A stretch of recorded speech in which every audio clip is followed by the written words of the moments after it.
Well, Damien, I'm really excited to introduce you to Brad Krauskopf, who's the founder and CEO of Hub Australia, this incredibly dynamic co-working space that's now at 13 sites across 5 cities, which is very, very exciting.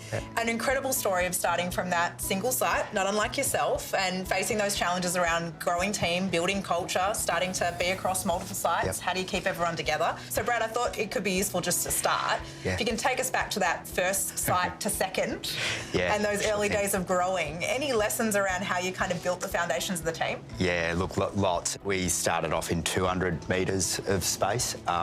The space we're in today is about 4,000 metres of space, and that's usually how big the spaces are that we do. And, you know, we're essentially a hospitality business. That took us years to figure out, and I think that's one of the things, like, on a growth journey. It's figuring out what business am I really in. Like, yes, you sell gin, but, you know, what are you really doing? And what are those experiences, and how do you differentiate? So thinking about your core kind of hub team, what have you learned on the journey? Are the people you're hiring now different to the people you were hiring at the start? Certainly what you'll find is the people that you start out with are probably not the people that are there when you're a 20-person or a 50-person or a 100-person company. Our values have remained the same, but the team's completely changed, and actually it was only 4 years ago that I finally figured out that if we created a great place to work for our team, that they in turn will create a great place to work for our customers. So, Damien, you've heard a little bit about the Hub story. You must have some questions. What would you like to ask Brad? So when it comes to, you know, changing in regards to what's happened in the pandemic, we find that people's work weekend is changing. It's no longer just a busy Friday and a Saturday. It's a busy Tuesday, a busy Wednesday and a busy Thursday, which is eating away from your busier Friday and Saturday. So I suppose that's a challenge we need to work for. And how do we reach new hospitality businesses, because so many didn't make it through the pandemic? There are unofficial, non-paid roles that you can bring people around. You'd be surprised how many people want to contribute to something that they respect and that they like. It's almost cliche, or you've got to be on all your socials and all of that kind of stuff. But it is true that when you've got little amount of money, the channels that are available through socials are something that were just never there before. Like, it would have cost you millions of dollars to get the reach.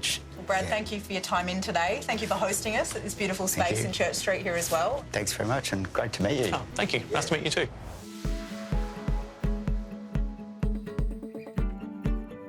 Well, Damien, I can't believe this whole process has sort of come to an end. When we first met out at Tiny Bear, you guys have been on such a rapid growth journey over the course of the pandemic, since starting to getting to a place where you're already at 2 sites and had plenty of aspiration for where you were headed next. Last time we caught up, we connected with a few of your leaders as well. How's that process been? And I guess, where did the conversation go after we left in terms of what that opened up for you? The process has actually been really good. Like, having an external set of eyes on the way we do things has, I suppose, brought in a lot of reflection.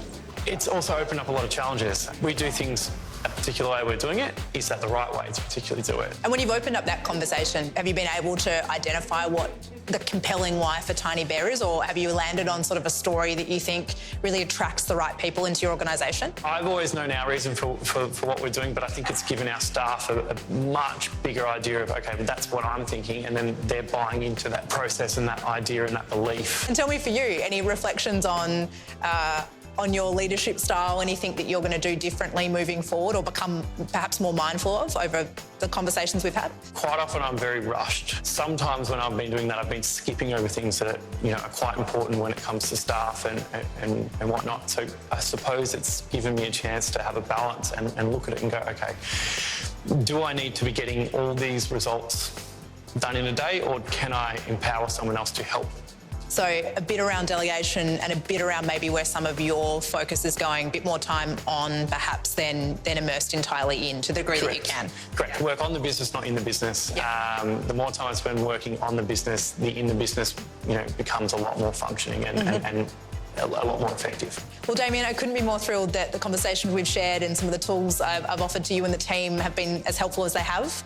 So I look forward to checking in and following the journey, and wish you nothing but success with every step you take from here. Oh, thank you, Holly. We really look forward to growing the team and growing our brand and seeing where it can take us from here.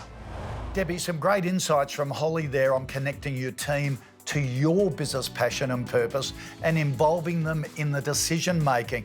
It's something you're very conscious of in your business, sharing your vision and checking in pretty regularly? I think that when you bring your team on the journey with you, the job is not just a job.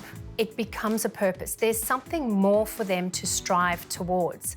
And let me tell you that by asking your team what they think about certain issues or how they think you could resolve things, they can come up with some amazing answers that you might not have thought of. Debbie, thanks so much for joining us today. Really appreciate all your advice. It's been fantastic. Thanks, Kochie. It's been fun. And remember, if you're looking for small business tips or the latest news and expert advice, or to do your personality test, then you can find them online at kochiesbusinessbuilders.com.au or follow Kochie's Biz at Facebook, LinkedIn, Insta and Twitter. I'll see you next week.